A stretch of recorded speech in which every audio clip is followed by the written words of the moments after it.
Apa kabar pemirsa? Bertemu lagi bersama saya Alda Gustari dalam Warta Parlamentaria. Kami sudah menyiapkan beragam informasi seputar kinerja dan kegiatan anggota DPR RI. Inilah Warta Parlamentaria selengkapnya.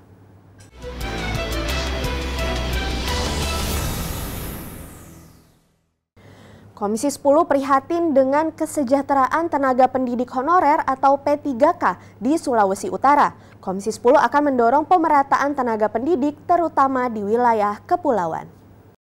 Komisi 10 prihatin dengan kesejahteraan tenaga pendidik honorer P3K di Sulawesi Utara.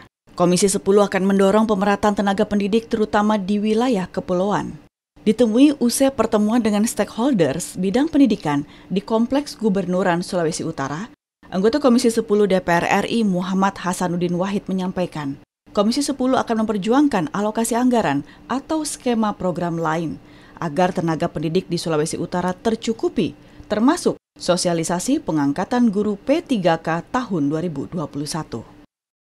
Karena itu harus dicari solusi-solusi yang seperti yang kita usulkan di rapat-rapat Komisi 10 itu, bagaimana agar kemudian tentang kelulusan, tentang ujian, tentang apa semuanya itu tidak memberatkan. Bagaimana kemudian lama pengabdian menjadi salah satu penilaian yang punya bobotnya tinggi. Kalau nggak kasih bobot tinggi kan kasihan.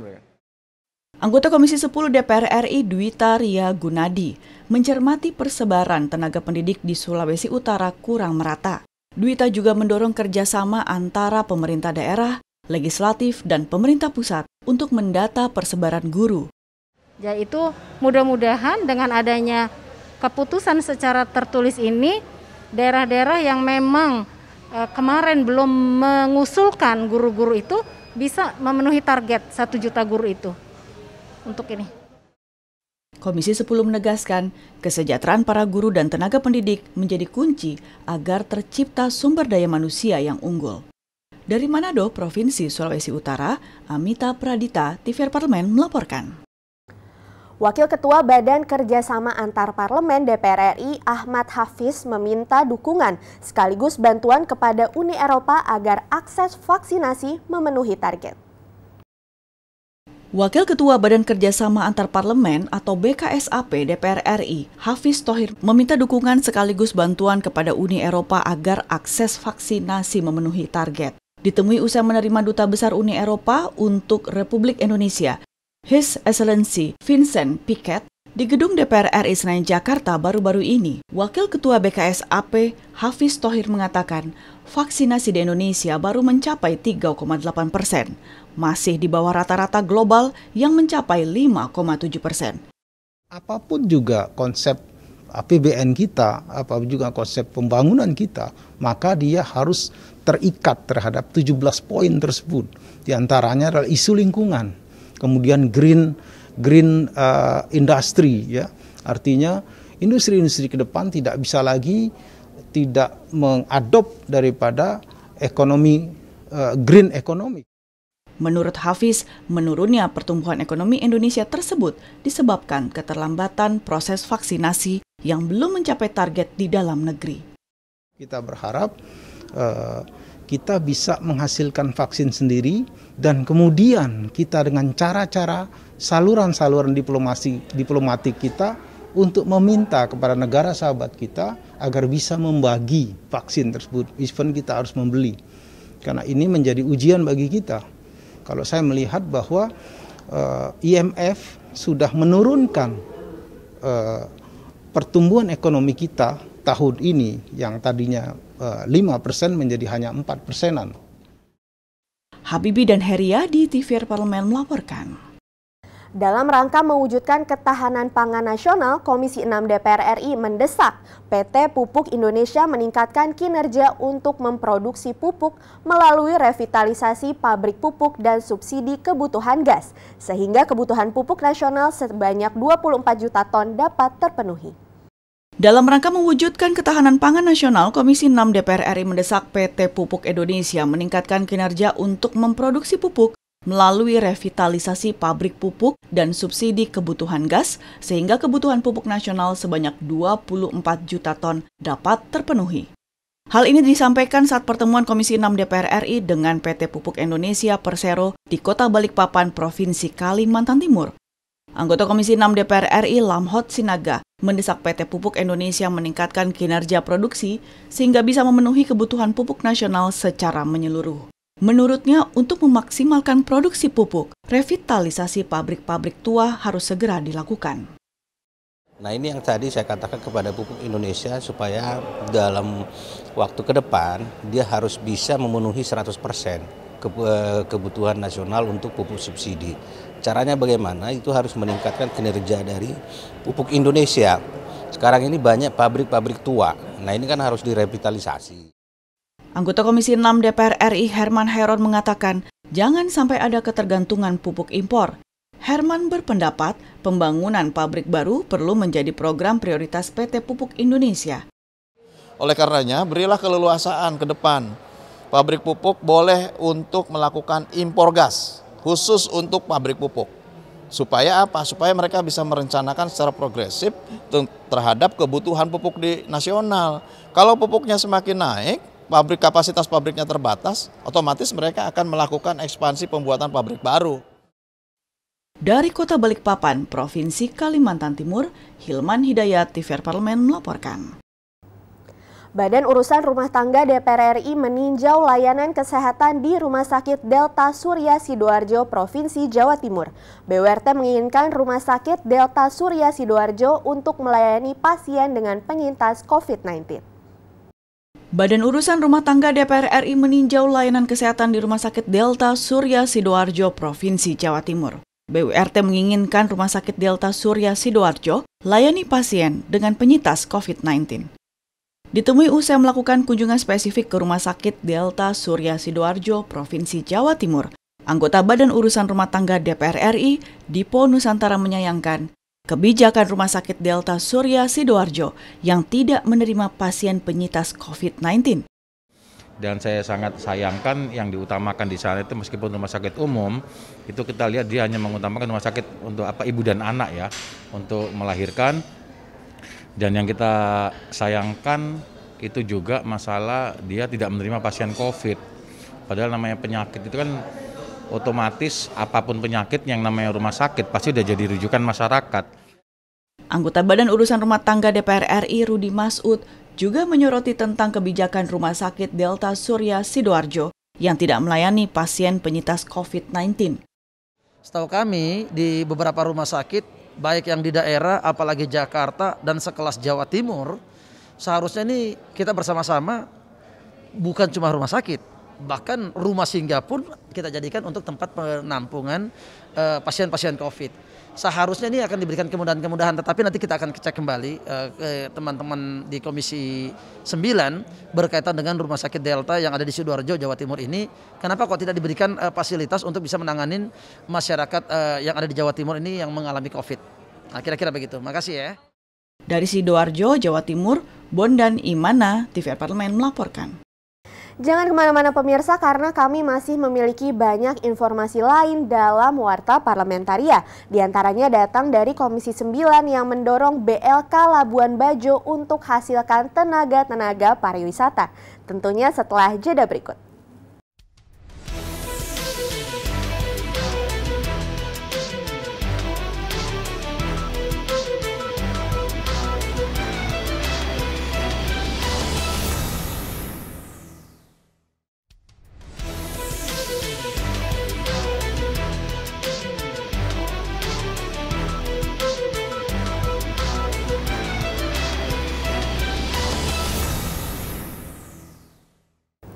Komisi 9 DPR RI mendorong Balai Latihan Kerja atau BLK milik Pemda Manggarai Barat mencetak tenaga-tenaga yang bisa menopang perkembangan pariwisata di Labuan Bajo. Komisi 9 DPR RI mendorong Balai Latihan Kerja atau BLK milik Pemda Manggarai Barat mencetak tenaga-tenaga yang bisa menopang perkembangan pariwisata di Labuan Bajo. Wakil Ketua Komisi 9 DPR RI, Emmanuel Melkiades Lakalena mengatakan, keberadaan BLK sebagai upaya untuk meningkatkan keterampilan tenaga kerja di Manggarai Barat. Hal itu menjadi salah satu bentuk perhatian pemerintah terhadap tenaga kerja di Labuan Bajo yang harus didorong untuk dikembangkan dan dilengkapi dengan pelatihan kepariwisataan sesuai kebutuhan sebagai destinasi wisata super prioritas. Jadi ini beberapa catatan terkait dengan beberapa temuan kami di lapangan, sehingga kebutuhan untuk mendapatkan program dari pusat ya, dukungan pusat baik itu program, instruktur, anggaran dan sebagainya itu menjadi sangat penting, sehingga kebutuhan terhadap pasar kerja di Manggarai Barat yang sangat kuat pariwisata ini bisa dipenuhi dan kemudian direspon oleh BLK yang ada ini sehingga. Sementara itu, Wakil Ketua Komisi 9 lainnya, Charles Honoris mengatakan, BLK di Manggarai Barat sudah dikelola dengan baik. Namun BLK tersebut masih harus memberikan pelatihan-pelatihan di bidang pariwisata. Dalam rapat-rapat resmi dengan Kementerian Tenaga Kerja, intinya pelatihan-pelatihan yang diberikan kepada masyarakat tentunya harus bisa memiliki nilai tambah dan juga bisa berguna bagi masyarakat yang ada di wilayah ini. Dan sekali lagi, ya nantinya ketika pandemi COVID sudah berlalu, ya saya punya keyakinan yang sangat besar bahwa wilayah Labuan Bajo dan Manggarai Barat bisa kembali maju. Ya. Dari Provinsi NTT, Fitian Aunilah, TVR Parlemen melaporkan. Anggota Komisi 2 DPR RI mengungkapkan permasalahan pertanahan yang melibatkan salah satu perusahaan migas besar di Riau harus segera diselesaikan. Anggota Komisi 2 DPR RI mengungkapkan permasalahan pertanahan yang melibatkan salah satu perusahaan migas besar di Riau harus segera diselesaikan. Ditemui pada agenda kunjungan kerja Komisi 2 DPR RI ke Provinsi Riau, anggota Komisi 2 DPR RI Arsya Juliandi Rahman menyampaikan tuntutan masyarakat atas lahan 100 meter yang berada di kiri dan kanan pipa gas sepanjang 180 km. Arsyad mengatakan sudah banyak masyarakat yang sudah berinvestasi di lahan itu, seperti pembangunan pemukiman dan pertokoan. Chevron untuk kepentingan operasional. Jadi ya tentu dari segi pengamanan pipa, ya kan. Dan memang banyak tuntutan dari masyarakat karena masyarakat sudah berinvestasi di situ. Arsyad melihat banyak masyarakat yang merasa sudah berinvestasi dan tidak ingin meninggalkan area tersebut tanpa ganti rugi yang sepadan. Harus diselesaikan. Ya tentu perlunya koordinasi atau duduk bersama instansi yang terkait, pemerintah daerah, BPN, dan dari Kementerian SDM. Komisi 2 DPR RI akan membahas permasalahan ini lebih lanjut dengan Menteri ATR BPN, Gubernur Riau, serta instansi terkait lainnya guna mendapatkan solusi terbaik bagi kedua belah pihak. Dari Provinsi Riau, Nur Fuad, TVR Parlemen melaporkan. Wakil Ketua DPR RI Aziz Syamsuddin mendirikan pendopo baca di Oebelo, Kabupaten Kupang, dan di Desa Tenau, Kabupaten Sumba Timur, Nusa Tenggara Timur, bersama Ikatan Alumni Trisakti. Wakil Ketua DPR RI Aziz Syamsuddin mendirikan pendopo baca di Oebelo, Kabupaten Kupang, dan di Desa Tenau, Kabupaten Sumba Timur, Nusa Tenggara Timur, bersama Ikatan Alumni Trisakti atau IKA Trisakti. Aziz Syamsuddin menjelaskan, pendopo baca ini nantinya akan dilengkapi dengan Wi-Fi dan diharapkan dapat membantu anak-anak Sumba Timur. Makanya kami dari alumni menggagas untuk membuat pendopo rumah baca ini dengan harapan minat baca, minat untuk ingin tahu dari generasi-generasi di Sumba Timur ini harus dimulai sejak dini. Saya mengharapkan tentu kepada Pak Lili dan masyarakat, tokoh masyarakat yang ada, nanti pendopo baca ini kalau sudah rapi semua, kami akan kasih wifi, Pak. Selanjutnya, Aziz Syamsuddin mengatakan, pendirian pendopo baca merupakan bentuk pengabdian masyarakat IKA Trisakti. Karena inilah cikal bakal nanti Sumba Timur 20 tahun ke depan mau seperti apa. Nah itu harus seperti apa, itu harus kita mulai dari sekarang. Dia harus rajin baca buku, baca koran, baca majalah. Nanti saya akan kirim buku-buku supaya bisa membaca. Aziz berharap anak-anak Sumba Timur 15 hingga 20 tahun ke depan dapat menggantikan dirinya sebagai pimpinan DPR RI di Jakarta. Rohim Nugraha, TVR Parlemen melaporkan. Pemirsa, kami masih memiliki banyak informasi lain dalam Warta Parlamentaria. Tetaplah bersama kami.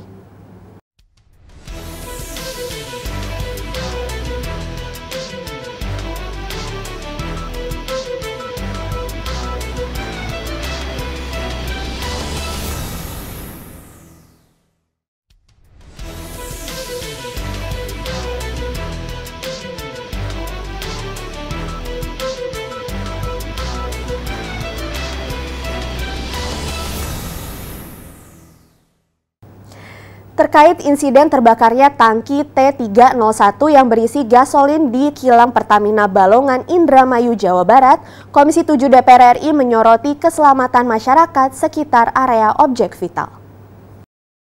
Insiden terbakarnya tangki T301 yang berisi gasolin di kilang Pertamina Balongan, Indramayu, Jawa Barat, Komisi 7 DPR RI sorot keselamatan masyarakat sekitar area objek vital. Ditemui usai kunjungan spesifik Komisi 7 DPR RI ke kilang minyak Pertamina Balongan belum lama ini, Ketua Komisi 7 DPR RI Sugeng Suparwoto mendesak Pertamina untuk segera menutup akses jalan sekitar area objek vital yang dianggap terlalu dekat dengan lingkungan masyarakat. Fakta dari apa yang terjadi di lapangan jelas bahwa kilang ini memang memerlukan pendekatan keamanan yang lebih. Satu, keamanan lingkungan menyangkut tentang penduduk. Ada sebuah area yang menurut penilaian kami dan itu diakui oleh semua pihak terlalu dekat interaksi antara penduduk dengan proyek ini dengan tangki, dan itu kalau terjadi sesuatu berakibat sangat fatal. Sugeng Suparwoto juga menambahkan pasca insiden kebakaran Pertamina diminta segera merelokasi penduduk ke tempat yang sesuai dengan standar batas ideal area objek vital. Kedua adalah direlokasi penduduk yang ada di kawasan objek vital ini. Ketiga, ini kami menemukan fakta bahwa ternyata sistem keamanannya itu harus terlebih dari sekedar yang ada. Karena ada faktor-faktor dominan yang sekarang berpengaruh terhadap cuaca, terhadap climate change dan sebagainya. Dari Indramayu, Jawa Barat, TVR Parlemen melaporkan. Dan berita selanjutnya pemirsa, Komisi 8 DPR RI mendesak pemerintah pusat dan daerah melakukan pemetaan daerah rawan bencana hingga ke tingkat desa untuk mengantisipasi dan mempercepat proses evakuasi masyarakat ketika terjadi bencana alam. Untuk itu Komisi 8 DPR RI berharap peningkatan anggaran mitigasi bencana yang memadai. Komisi 8 DPR RI mendesak pemerintah pusat dan daerah melakukan pemetaan daerah rawan bencana hingga ke tingkat desa untuk mengantisipasi dan mempercepat proses evakuasi masyarakat ketika terjadi bencana alam. Ditemui di Gedung Nusantara 2 DPR RI Jakarta beberapa waktu lalu, anggota Komisi 8 DPR RI Samsun Yang mengatakan harus ada program pemetaan daerah rawan bencana di seluruh daerah Indonesia.